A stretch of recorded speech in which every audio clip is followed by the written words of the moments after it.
श्री श्री ठाकुर केशव चंद्र आज पादुका महोत्सव तबे आज यही परिप्रेक्षी आज ओडिशार कोण अनुकोण प्राय लक्षाधिक भक्तर समागम होती पवित्र पूर्णतया पवित्र जड़िया नदी आज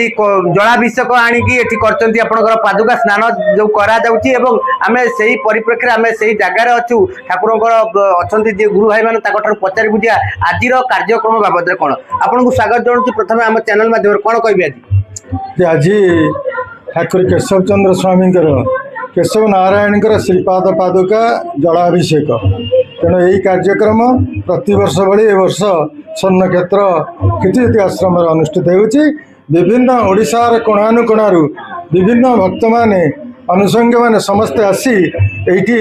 स्नान यात्रा प्रभु श्रीपाद पादुका स्नान जरिया जल पुण्यतय जरिया जल आनी ठाकुर श्रीपादुका स्नान कर महानंद। अच्छा आ गोटे कथा कहुच्छी केवल ये पवित्र पुण्यता पवित्र जरिया नदी नुह ओडिशार जेते नदा नदी अच्छा सेठू पवित्र जल आणिकी ठाकुर पाद स्नान कर कौन कह आमर सबु तीर्थर जल ठाकुर पादुका स्नान प्रतिवर्ष हुए तेणु आम आश्रम तरफ समुद्र जल पाखु आरंभ कर सबु तीर्थर जल रखाई था लोक तो ये आनीपारे तथापि भाई मानक विभिन्न जेहेतु ओडिशार विभिन्न जगार आसर जो पवित्र नदी अच्छी से नदी पानी आने कहुई था से नहीं आसता ढालती आउ विशेष आसे आमर जरिया नदी आपन तो कही मु आज केते आपन तो देखुं गहली केते अच्छी तापर 3-4टा मंडप होती गोटे के प्रवचन खाली चलती गोटे के नाच गीत ये सब चलती आउ गोटे से भजन चलती एमती विभिन्न महासमारोह श्रीपादुका महास्नान महोत्सव चली। अच्छा आ गोटे कथा देखा मिलती आप कहते 30टी जो जिला अच्छी 30 जगार भी कार्यक्रम आज दिन में होती हाँ विभिन्न जिले 30 नहले भी आमर जोटी जोटी शाखा अच्छी प्रति जिले में प्राय ठाकुर अनुमति देते पादुका स्नान ये होनी 30 जगार होले भी जेहेतु यहाँ आमर मुख्य पीठ ये भीड़ बेसी हो निश्चित भाव में जेहेतु ठाकुर जन्मपीठ जेहेतु ये ओडिशार प्रायतः जो स्नान यात्रा कले यही स्थान को आसती गत काली माने गुरु भाई मानकर ये भीड़ लगी जो पुलिस प्रशासन पक्ष आरंभ कर मंदिर आम जो अच्छी कमिटी पक्ष व्यापक व्यवस्था कराई अच्छा कौन कह आप परिचय देवे मो ना सुरेश कुमार जेना विश्वात्मक दिव्यात्म परिषद कीर्तिज्योति आश्रम स्वर्णक्षेत्र महांगार साधारण संपादक कौन कह आज दिन को लेकिन प्रिपेरेसन कर जेहू प्रभुंर सूक्ष्म सत्ता ये कम करुँच निमित्त मात्र पुलिस प्रशासन आम सजग अच्छी पुलिस जेहेतु आमको जी सफिसीयंट प्रशासन सहयोग कर आनंद बजार 10,000-12,000 लोक प्रसाद सेवन प्रातठू आरंभ कर संध्या पर्यटन चलो ये लक्षाधिक भक्त आसिले भी आम आनंद बजार कंटिन्यू आम प्रिपेयर होगी आनंद बजार देवाई प्रस्तुत अच्छे आम कंदाचाल कर्मी तलित बाहिनी कर्मी आमर परिषदर समस्त सदस्य बृंद सभापति संपादक कोषाध्यक्ष क्षेत्र परिचालना कमिटी आम जिते मेम्बर अच्छा आम समस्त अलर्ट अच्छु ठाकुर स्नान महोत्सव कि सुचारू रूपे तुलन कर लक्षाधिक भक्त से पादुका रे जलाभिषेक कर मनस्कामना पूर्ण करेंगे से जलाभिषेक करके मु भावुची प्राय समस्ते खुशी मनस्कामना पूर्ण करके जाऊँ ठाकुर निश्चित भाव जेहेतु आज बलदेव जन्मदिन कथा रही श्रीपादुका महास्नान यात्रा चली आउ गोटे कथा देखा मिलूँ जे लक्षाधिक भक्तों प्रसाद सेवन व्यवस्था कराई केवल गोटे दिन नुह पूरा वर्षक 12 मासी जगन्नाथ संस्कृति परंपरा अनुसार कार्यक्रम करा विशेषकर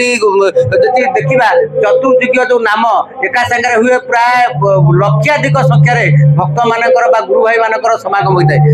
जड़े अच्छा गुरु भाई बड़ तो कोषाध्यक्ष अच्छा संस्थार कौन कह आश्रम मुख्य कोषाध्यक्ष अशोक कुमार स्वाई आज जो महोत्सव श्रीपादुका स्नान महोत्सव यही पवित्र महोत्सव रे ओडिशार कोण अनुकोण लोक आज ये एकत्रित होती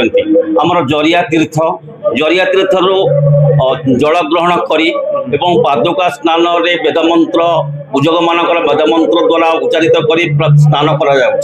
माने लक्षाधिक लोक ये समागम होती ଓଡ଼ିଶାର କୋଣ ଅନୁକୂଳ ଲୋକ ଟିକେ ଆସିଛନ୍ତି ସେମାନଙ୍କୁ ଶୃଙ୍ଖଳିତ ଭାବରେ କିଭଳି ଭାବରେ ସ୍ନାନ କରିପାରିବେ, ସେମାନେ କିଭଳି ଭାବରେ ବିଶୃଙ୍ଖଳା କେଉଁଠି ନ ହୁଏ ଆଉ ସେମାନଙ୍କ ପାଇଁ ଆନନ୍ଦ ବଜାରର ବି ବ୍ୟବସ୍ଥା ଆମେ କରିଛୁ। ସେମାନେ ବହୁତ ଶୃଙ୍ଖଳା ସହିତ ମାନେ ଆନନ୍ଦ ବଜାର କରିକିରି ଯାଉଛନ୍ତି। କ'ଣ କହିବେ ଆଜ୍ଞା ଆଜିର କାର୍ଯ୍ୟକ୍ରମକୁ ନେଇକି ଦିନର? ମୋ ନାଁ ଧ୍ରୁବାନନ୍ଦ ବିଶ୍ୱାଳ, ମୁଁ ଅଚ୍ୟୁତ ଗୁପ୍ତବର୍ମ ବ୍ରହ୍ମ ସଂଘର ସମ୍ପାଦକ। ଆଉ ଆଜି ଯେଉଁ ପାଦୁକା ଉତ୍ସବଟି ଆମର କ୍ଷେତ୍ରରେ ଇଏ ତ ଆଜି ବର୍ଷ ନୁହେଁ, ବହୁ ପୁରାତନ ଠାକୁରଙ୍କ ସମୟରୁ ଆଜିକି ପ୍ରାୟ 40 ବର୍ଷ ହେଲା ପାଳନ କରାହେଉଛି। ଏ ଦିନଟି ହେଉଛି ଆମର ପାଦୁକା ଗୁରୁପାଦ, ନିଜେ ଗୁରୁ ଆସିଥିଲେ, ଆସି ଆଜି ଗୁରୁପାଦ ପ୍ରତିଷ୍ଠା କଲେ। ଶ୍ରୀପାଦୁକାଙ୍କୁ ପ୍ରତିଷ୍ଠା କରିବା ଦ୍ୱାରା ଶ୍ରୀପାଦୁକାଙ୍କର ଆଜି ହେଉଛି ଜନ୍ମ ତିଥି, ଶ୍ରାବଣ ମାସ ବଳଭଦ୍ର ଜନ୍ମ। ଏବଂ ଆଜି ଯେଉଁ ଆମର ରହିଛି ରାକ୍ଷୀ ବନ୍ଧନ ପୂର୍ଣ୍ଣିମା, ଏହି ପୂର୍ଣ୍ଣିମା ଗହ୍ମା ପୂର୍ଣ୍ଣିମାଟି ହେଉଛି ଶ୍ରୀପାଦୁକାଙ୍କର ମର୍ତ୍ତ୍ୟାବତରଣ କରିଥିଲେ। ଯେଉଁ ମର୍ତ୍ତ୍ୟାବତରଣ ଦିବସକୁ ମନେ ରଖିବା ପାଇଁ ଏ କିମ୍ବଦନ୍ତୀ କି ଆଜି ପ୍ରଭୁପାଦ ଗୁରୁସ୍ୱାମୀ ଆମର ବହୁ ସମାଗମ ଓଡ଼ିଶା ବାହାରୁ ବହୁ ସମାଗମ, ଓଡ଼ିଶାର ବି ମଧ୍ୟ ବର୍ତ୍ତମାନ ବହୁ ଜାଗାରେ ବହୁ ସ୍ଥାନରେ ଆମ ସଂସ୍ଥା ଭିତରେ ଭାଇମାନେ ମଣ୍ଡପ କରି ପାଦୁକା ମଣ୍ଡପ ସ୍ନାନ ବି କରାଉଛନ୍ତି। କିନ୍ତୁ ଏଠି ମୁଖ୍ୟ ଯେହେତୁ ମୂଳ କ୍ଷେତ୍ର, ଯେଉଁଥିପାଇଁ ଏଠି ବି ବହୁ ସମାଗମ ଭାଇମାନେ ବାହାରୁ ଆସି ଦେଉଛନ୍ତି ଗୁରୁତ୍ୱ। ନିଶ୍ଚିତ ଭାବରେ ଶୁଣୁଥିଲେ, ଯେହେତୁ ଆମେ ପରିଶେଷରେ ଖାଲି ଟିକେ ନେବା, ଯେହେତୁ ଆଜି ସ୍ନାନ ଯେଉଁ ହେଉଛି କାହିଁକି ଆଜିର ଦିନକୁ ମାନି ନେଇଛନ୍ତି, କ'ଣ ପାଇଁ ଆଜିର କାର୍ଯ୍ୟକ୍ରମ? ଯେ ଶ୍ରାବଣ ମାସ ହେଉଛି ପବିତ୍ର ମାସ। ଭଗବାନ ଶିବଙ୍କ ମୁଣ୍ଡରେ ଶ୍ରାବଣ ମାସ ପ୍ରତି ସୋମବାରରେ ଭକ୍ତମାନେ ଜଳ ଢାଳନ୍ତି, ଜଳାଭିଷେକ କରନ୍ତି। କିନ୍ତୁ ଯେହେତୁ ଠାକୁର କେଶବ ଚନ୍ଦ୍ର ସ୍ୱାମୀ ଅବ୍ୟକ୍ତ ପୁରୁଷ ଏବଂ ସେ ସ୍ୱୟଂ କେଶବ ନାରାୟଣ, ତେଣୁ ନାରାୟଣଙ୍କର ପାଦପଦ୍ମରେ ପୂର୍ଣ୍ଣମୀ ଦିନ ହିଁ ଜଳାଭିଷେକ କରାଯାଏ। ତେଣୁ ଆଜି ଏହି ଶ୍ରାବଣ ପୂର୍ଣ୍ଣିମା ତିଥିରେ ପୁଣ୍ୟତୟ ଜରିଆ ନଦୀ, ମାଳିକା ପ୍ରଦତ୍ତ ଏବଂ ସାରା ବିଶ୍ୱର ସବୁ ତୀର୍ଥର ଜଳ ଏବଂ ପଞ୍ଚାମୃତ ଜଳ, ଏ ସମସ୍ତ କ୍ଷୀର ଦଧି ଏବଂ ଅନେକ ଜଳ ଠାକୁରଙ୍କ ପାଦରେ ଅଭିଷେକ କରାଯାଏ। ଏହା ଠାକୁରଙ୍କର ଆବର୍ତ୍ତମାନ ପରେ ବି ଏବେ ଚାଲିଛି। ସାରା ଓଡ଼ିଶାର ସମସ୍ତ ଶାଖାମାନଙ୍କରେ, ସମସ୍ତ କେନ୍ଦ୍ରମାନଙ୍କରେ ଏହି ପ୍ରାୟ ପାଦୁକା ସ୍ନାନ ଚାଲିଛି। କିନ୍ତୁ ଯେହେତୁ କ୍ଷିତିଜ୍ୟୋତି ଆଶ୍ରମ ଠାକୁର ସ୍ରଷ୍ଟା ପୁରୁଷଙ୍କର ଆଶ୍ରମ, ତେଣୁ ମୂଳ ପିଣ୍ଡ ତତ୍ତ୍ୱ, ତେଣୁ ସେ ମୂଳ ତତ୍ତ୍ୱରେ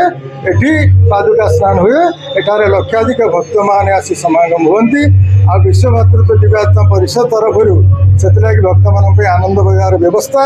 ଏବଂ ନୃତ୍ୟ ଗୀତ ଭଜନ ସମାରୋହ, ଭକ୍ତମାନ ମହାସମାରୋହରେ ଏହି କାର୍ଯ୍ୟକ୍ରମକୁ ଉପଭୋଗ କରି ପ୍ରଭୁଙ୍କର ଆଶୀର୍ବାଦ କଲ୍ୟାଣ ଲାଭ କରେ। ନିଶ୍ଚିତ ଭାବରେ ଶୁଣୁଥିଲେ, ଯେହେତୁ ଶ୍ରାବଣ ମାସ ଏକ ପବିତ୍ର ମାସ ହୋଇଥାଏ, ଯେହେତୁ ସାରା ଭାରତ ବର୍ଷରେ ମଧ୍ୟ ପ୍ରତ୍ୟେକ ଶୈବ ପୀଠରେ ଜଳାଭିଷେକ କରିଥାନ୍ତି, ସେଇଆକୁ ପାଥେୟ କରି ପ୍ରଭୁ କେଶବ ଠାକୁର ମଧ୍ୟ ତାଙ୍କ ପାଦୁକ ଯାତ୍ରା ଏହି ତିଥିରେ ଆଜିର ତିଥିକୁ ମାନେ ଆପଣେଇଛନ୍ତି, ଯାହାଫଳରେ ଆଜି ସାରା ଓଡ଼ିଶାର ପ୍ରାୟତଃ ଯେଉଁ ଶାଖାମାନଙ୍କରେ ଆଜି କାର୍ଯ୍ୟକ୍ରମ ଅନୁଷ୍ଠିତ ହେଉଛି। ସେହି ପରିପ୍ରେକ୍ଷୀରେ ମଧ୍ୟ ଯେଉଁ ମୁଖ୍ୟ ବା ତାଙ୍କର ଯେଉଁ ଜନ୍ମପୀଠରେ ମଧ୍ୟ ଆଜି ହଜାର ହଜାର ସଂଖ୍ୟାରେ ଭକ୍ତମାନେ ବା ଶ୍ରଦ୍ଧାଳୁମାନେ ବା ତାଙ୍କର ଗୁରୁ ଭାଇମାନେ ଆସିକି ଏଠି ସ୍ନାନ ଯାତ୍ରାରେ ସାମିଲ ହୋଇଛନ୍ତି। କ'ଣ କହିବି? ମୁଁ ଆଜି ଯାହା ହଉ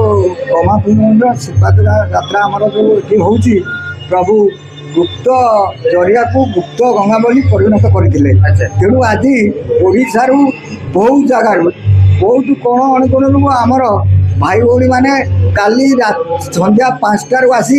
ହଜାର ହଜାର ଲୋକଙ୍କ ପାଇଁ ଆମେ କାଲି ଖାଇବା ପିଇବା ଆଲୋଚନା କରୁଛୁ। ଏବେ ବି ସହିତ ସବୁ ପାଣି ଢାଳି ଖୁସି ହେଇକି ଯାଉଛନ୍ତି। ତେଣୁ ଏତିକି କହିବୁ। ନିଶ୍ଚିତ ଭାବରେ ଶୁଣୁଥିଲେ, ଦେଖୁଥିବେ ଠାକୁର ମଧ୍ୟ ଏଠି ଅଛନ୍ତି, ତାଙ୍କ ହସ ହସ ମୁଖରେ ଆପଣମାନେ ଜାଣିପାରୁଥିବେ ଯେ ଆଜିର ଦିନକୁ କେତେ ସେ ଆପଣେଇଛନ୍ତି। ଯେହେତୁ ଆଜି ପାଦୁକା ମହାସ୍ନାନ ଯାତ୍ରା ଚାଲିଛି, ମହୋତ୍ସବ ଚାଲିଛି, ଏହି ପରିପ୍ରେକ୍ଷୀରେ ମଧ୍ୟ ସାରା ଓଡ଼ିଶାର କୋଣ ଅନୁକୋଣ ତାଙ୍କର ଯିଏ ଶିଷ୍ୟ ବା ଗୁରୁ ଭାଇମାନେ ଆସିଛନ୍ତି। ତେଣୁକରି ଆଜିର ଦିନ ବା ପୁଣ୍ୟ ତିଥିକୁ ସେ ସମେତ ଅପେକ୍ଷା କରିଥାନ୍ତି ଯେ କେବେ ଏଠିକି ଆସିବେ ଏବଂ ପୁଣ୍ୟତୋୟା ଯେଉଁ ପବିତ୍ର